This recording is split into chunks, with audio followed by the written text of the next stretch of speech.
Whatever guys, welcome to another cool episode I'm have planned for you guys, and I'm being in a good mood for a good old delicious pizza. But this pizza gonna have a delicious potato on it. It's gonna be almost, I'm calling it a potato pizza pie. So stay tuned for that guys, it'll be delicious. And let's get started my friends.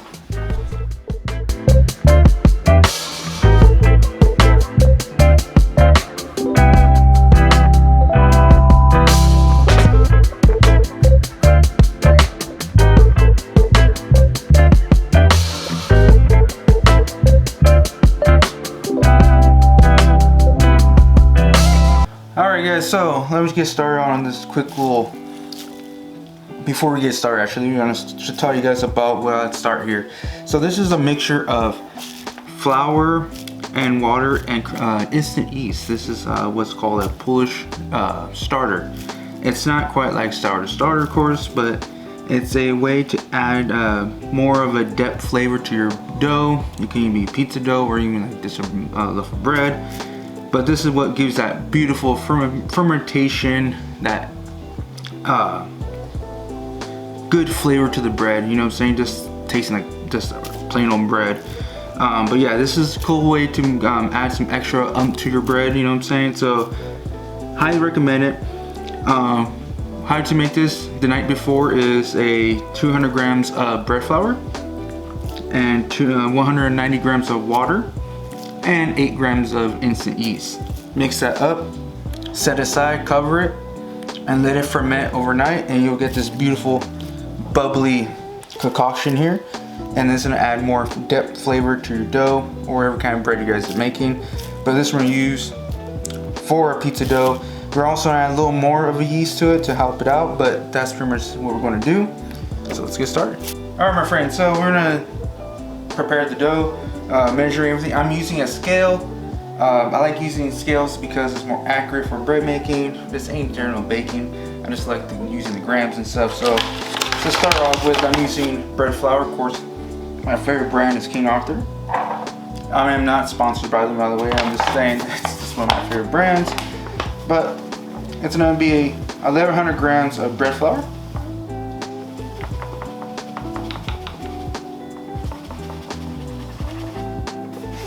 Like so. Set this aside.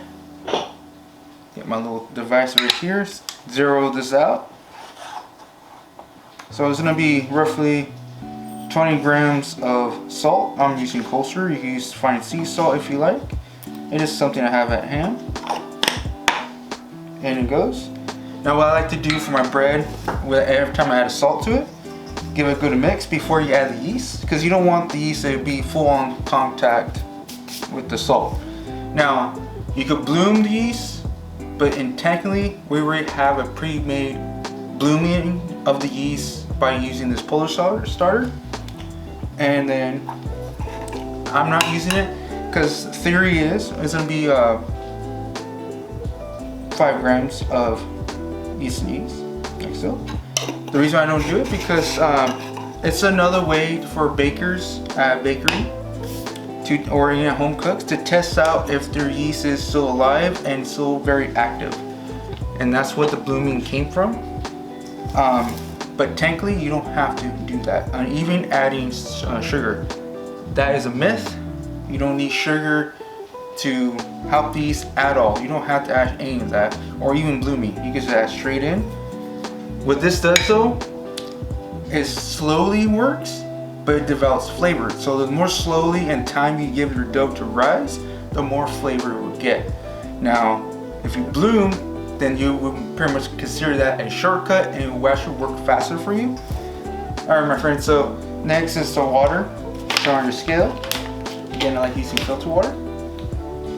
So we're gonna add about 700 grams of filtered water. Now, depending on your temperature, your household, or your house, or wherever you're making your bread at, is the humidity is up. That means more moisture in the air, and that means your dough become more wetter. So don't panic when it does. If your climate is more drier, you're gonna notice you may need a little more water. So that's why it's kind of hard to say how much water does the dough take because that varies a lot. So, rule of thumb, a good trick for using a stand mixer to make dough is that the fact is a lot of people will add the water, the moisture into the flour first, and then they're wondering why it's getting clumped so the flour stays in the bottom.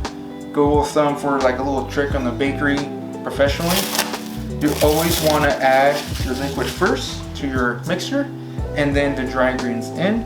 And what that does is helps make everything mix well so there's no dry clumps and anything. Next up, add all your Polish starter in. It has a slight tangy sourness to it due to the fermentation overnight. This fermentation lasts 2 to 3 days, and you're gonna start to notice it started weaken by deflating. Next up, add your flour by making a mess, missing all. Okay, save that bowl. You can use that when it rises. And I did miss some. All right, let's get our stand mixer. All right, friends. So we're gonna turn this bad boy on, and we're gonna knead it till it becomes not sticking to the sides and become nice elastic dough.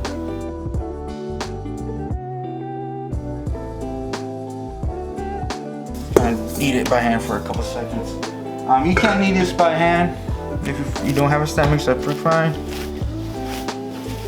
If you guys want me to show you how to knead dough by hand from beginning from start to finish, let me know in the comments. I'll be happy to show you guys how I deal with it. So basically how you knead by hand is basically you push back and rotate, kind of like so, like this. It's kind of folding in itself, and that's what's developing the elastic part of the dough, and what's called the gluten. And gluten what gives it the structure of the dough. It will hold those gases within the yeast that develops the carbon dioxide. By allowing it to rise, it's going to develop on its own with the gluten. So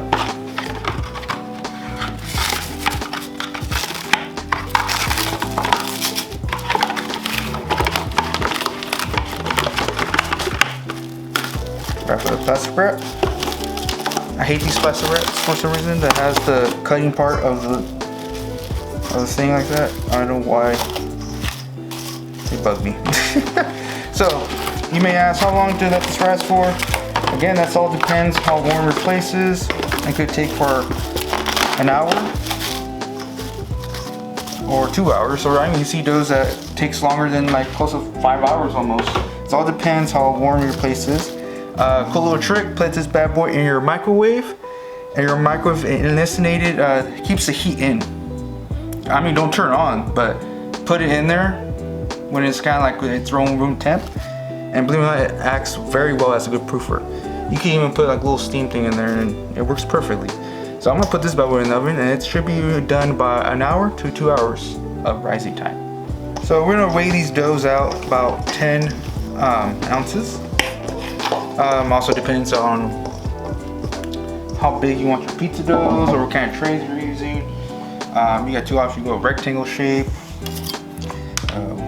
pretty much any shape you want pretty much, or how big or small pizzas you want. But I think 10 ounces, it's a good decent size pizza dough. Go like that. Should be fine. This part roughly gives you 6, maybe 5. And there you go. That's how you want your dough. Nice and tight. You see the air bubbles there? Show you again. Kind of just rotate, tuck into itself like a mozzarella ball. Pinch the sides, drop it, and rotate. What that does is it creates a nice skin around it. Alright my friends, so it's time to cut these bad boys, these little tomatoes, not tomatoes, potatoes on. I got my little mandolin here, so be very careful. You will cut yourself on these, so I'm gonna wash this potato real quick. Like so. And then you want this very, very thin. So we're just gonna go like this, and then of course adjust the size. There we go. You want them so thin that they will cook while they're cooking with the pizza.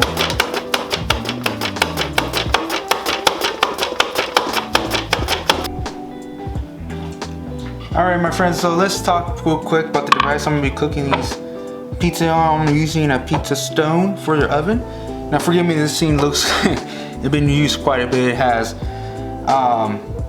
Best way to though for these things, do not wash these with soap, because the stone itself will soak up that flavor and it will ruin your pizza every time. So if you do accidentally wash it with soap, my friends, I suggest just buy a new one, because once you do, that's about it. No more, no good. But they will last you for a good long time. Just wash it with water and that's it.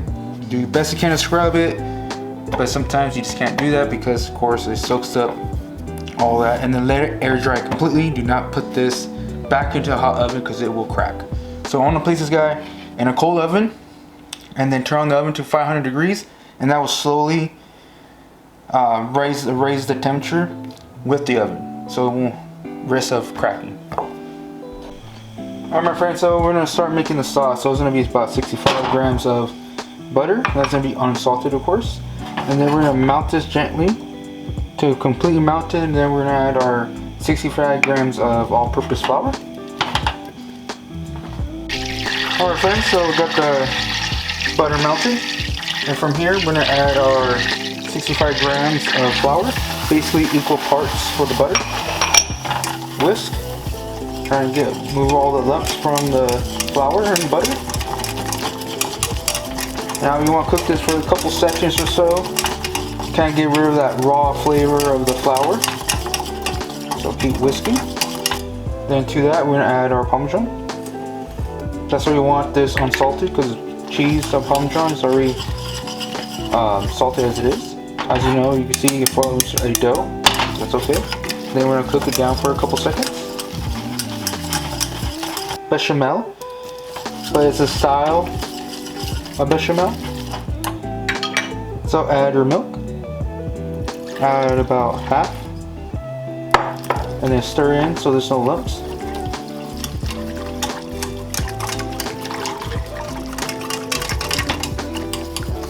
You really want to make this rich. Add 2 cups of milk to 1 cup of heavy cream and be a very rich sauce.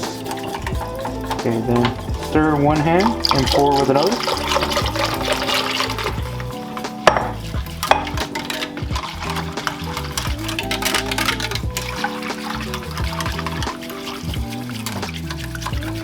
Keep stirring till it gets thickened. Next, season with fresh cracked pepper. Of course, to your taste.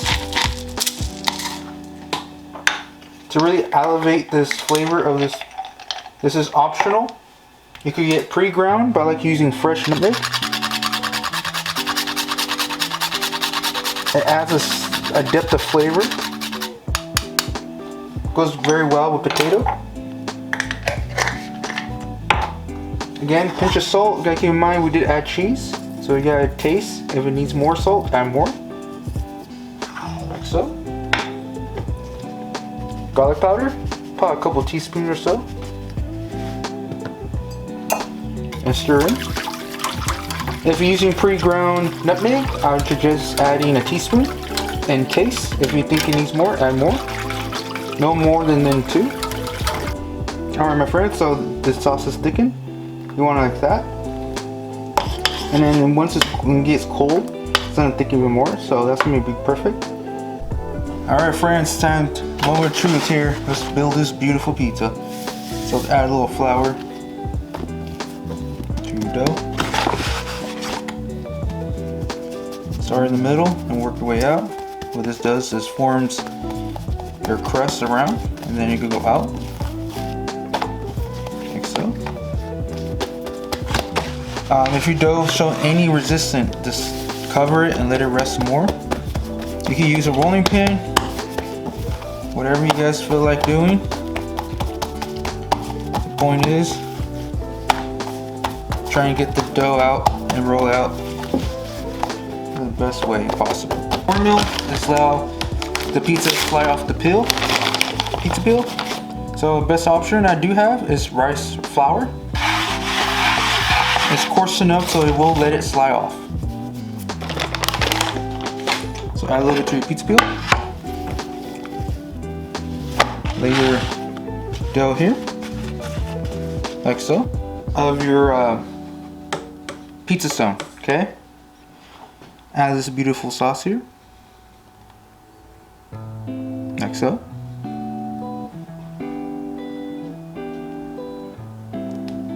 Okay, spread it around. Okay, I'm using oaxaca cheese. You can use regular mozzarella if you want, but this is basically a Mexican version of mozzarella. Again, how much you really want. And then the potato, make sure you drain them.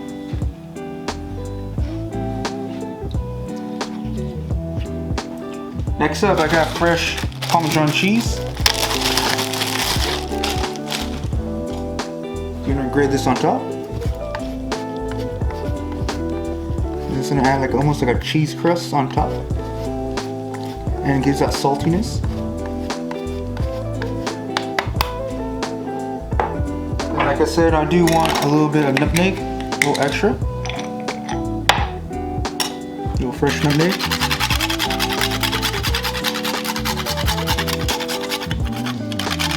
Careful with your fingers. Okay, I won't go heavy on this. Okay. A little fresh cracked pepper.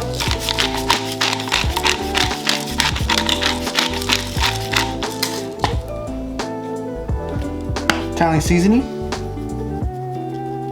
Give that herbal notes to it. And then a dash of salt. Not too much. Alright, my friends, so we're gonna open this bad boy up. Slide it in there. Like so. And there, kind of make sure it gets moved. And bake to a nice golden brown.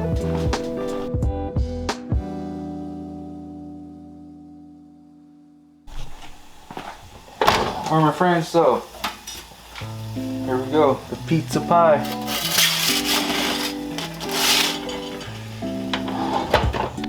And here we go.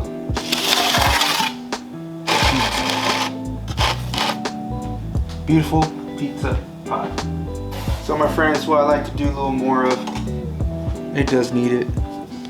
So nice long strokes Parmesan cheese.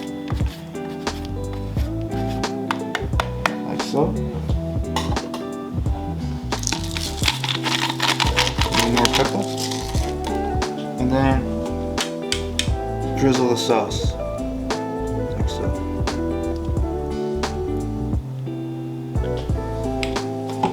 There you have it, my friends. The potato pizza pie. Alright, my friends, so that was the pizza. I hope you guys enjoyed that recipe. I kind of did too, so it's pretty good, you know. So again, if you guys want a little more to it, I would suggest adding a fried egg right on top of that bad boy. It'd be delicious. It'd be like a brunch, breakfast type of pizza, you know what I'm saying, with the mimosas maybe. So again, guys, if you like this video, hit that like. And you guys are new to my channel, excuse me, if you guys are new to my channel, hit that subscribe to smash that thing up, and don't forget to hit that bell, my friends, so you guys get notified the first thing my new video pops up. And again, I'm gonna try to keep pumping out as much as I can. If you guys had any questions or any ideas or anything you think you want me to make for you guys, let me know in the comments, and I'll be happy to do so for you. And again, guys, stay safe out there, and I will see you guys next time. Enjoy this pizza.